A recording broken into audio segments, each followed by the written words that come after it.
Hi guys, magandang araw po sa inyong lahat. Sa video natin ngayon, pag-usapan po natin ang headlines sa Inquirer.net. Spy game, Akbayan says China arrest of Filipinos hostage diplomacy.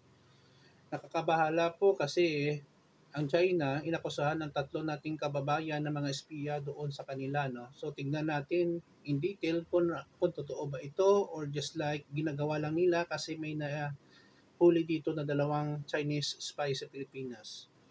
Before tayo guys magsimula, magpapasalamat muna po ako sa lahat ng mga viewers natin, followers at subscribers sa channel ko. Maraming salamat po sa inyong walang sawang panonood at suporta. Kung bago lang kayo sa channel ko at gusto nyo ang video na ito, paki-like lang po, share, and huwag kalimutang mag-subscribe. Dito po, spy game. Akbayan says China arrest of Filipinos hostage diplomacy. Sabi ng Akbayan Party List, first nominee lawyer Chel Yokno ng Monday, ang pag-arestar ng tatlong Pilipino sa China alleged of espionage or pagiging espiya may be part of calculated prisoner exchange scheme with Chinese national also facing the same accusation here. Okay? Okay, so parang Israel din at Palestine, no? Mga Hezbollah, no? Or Hamas na palayain nila ang mga hostage ng mga Israeli, in return ang mga Palestine na mga nadakip ng Israel palayain din, no? Exchange prisoner ang nangyayari, no? Ang pag-arestar daw sa tatlong Pilipino inanunsyo ng China pagkatapos na may dalawang Chinese nationals na nahuli dito sa Pilipinas sa kasong pag-espiya din sa Manila last February 20 this year, 2025. So, medyo coincides, no? On March 19, ang mga otoridad, sabi nila may 6 na foreigners, 5 Chinese at 1 Cambodian were taken into custody over supposed espionage activities in Subic Bay. So sabi ni Attorney Jokno, this is all the hallmarks of hostage diplomacy or palit-ulo scheme. So alam natin kung palit-ulo, palayain nilang tatlong Pilipino according to them na spy, and then i-release nila dito ang 6, no? Ang 5 Chinese at isang Cambodian. Okay, nasaad pa dito sa balita, isa sa mga Pilipino na inakusahan, no, na bilang spiya ng China, nagngangalang David Cervantes, long-term resident in China who was apprehended after he was repeated seen loitering near military facilities. Medyo may pagkaloko-loko din dito si David Cervantes. Alam niya na ng military facilities, doon pa siya nagtatambay at nagmamonitor. Medyo may kasalanan din siya, baka maritis din ito. So napagkamalan siya na espiya, so hinuli siya.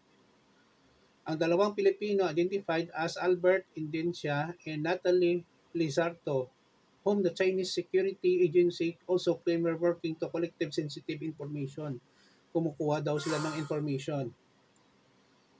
Ayon pa sa ulat guys, the Philippine Daily Inquirer learned that Cervantes was the first one to be arrested in October 2024 by Indencia in January this year and Lizardo in February. Hindi ko lang alam kung planted ito ng mga evidence, no? Pero kawawa itong tatlo. Alam naman natin ang Chinese government ay napakahigpit. Grabe sila magpataw ng parusa. Iba pinapatay nila. The 3 alleged spies are former scholars under the Sisterhood Agreement between Palawan and Hainan, China, southernmost province in 2017. Meaning sisterhood sa school pala, no? Sa lugar, no? Mga scholars sila. So, according pa dito guys, mga scholars sila, no? Si Lizardo and Cervantes belong to the first batch of scholars at Hainan Normal University in 2018. Medyo matagal na rin, no? Si Indencia followed in the second batch in 2019. Sabi ni Attorney Jokno, also urged the Department of Interior and Local Government to immediately review ang all sister city and sister province arrangements with Chinese counterparts. Okay, pag-imbestigahan daw. These deals must be scrutinized. Busisiin ang pag-imbestiga ng kanilang ugnayan na sisterhood for the implications na our national security and safety of our citizen abroad. Tama naman si Atty. Jokno. Jokno said we need a full-blown investigation into how this partnership may be compromising Filipino under the guise of cultural or economic exchange. Ito din ang ginagamit ng mga teachers natin kang sa Amerikano na G1 visa, cultural exchange, study exchange para magturo doon.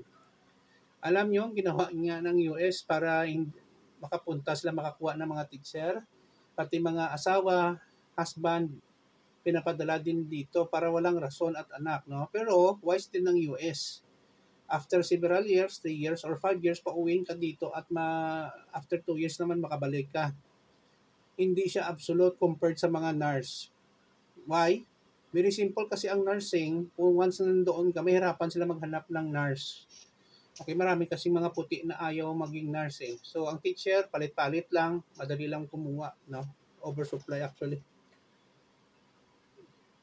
Also, Jokno called the Department of Foreign Affairs or DFA to issue a travel advisory warning Filipinos of risk of arbitrary detention and false espionage accusation when visiting China.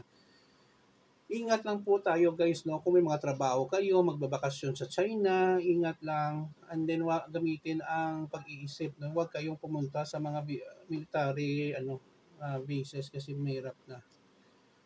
Our people must not left vulnerable to being scapegoated in China's hostage diplomacy, he said, ni Attorney Chel Jokno. So guys, no, napakahirap kasi yun nga, hindi natin alam ang security dito sa Pilipinas. May mga foreigners na kumukuha ng informasyon. Kung huhulihin, mag-retaliate naman ang China, akusahan ang mga Pilipino doon ng mga espiya din. So gulo-gulo na, palit ulo. So ano ba makukuha natin dito na moral lesson of the story? I'm not saying na bawal pumunta sa China. Mag-ingat lang tayo at gamitin natin ang ating utak. No? Huwag tayo padalos-dalos na magtambay sa mga sensitive na mga facilities like military or government offices doon sa China. Para safe siguro, nasa bahay ka lang at grocery, pwede, walang problema dyan. Or sa mga plaza, pwede yon.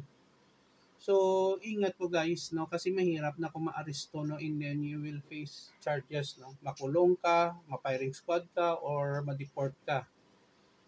Okay, so yun na po guys. Maraming salamat po sa inyong walang sawang panonood sa channel ko, sa video natin. Please like, share, and huwag kalimutan mag-subscribe. Mahal po kayo. Kita-kita po tayo guys sa sunod na video. Ito naman po kaibigan nyo si Jake. Paalam.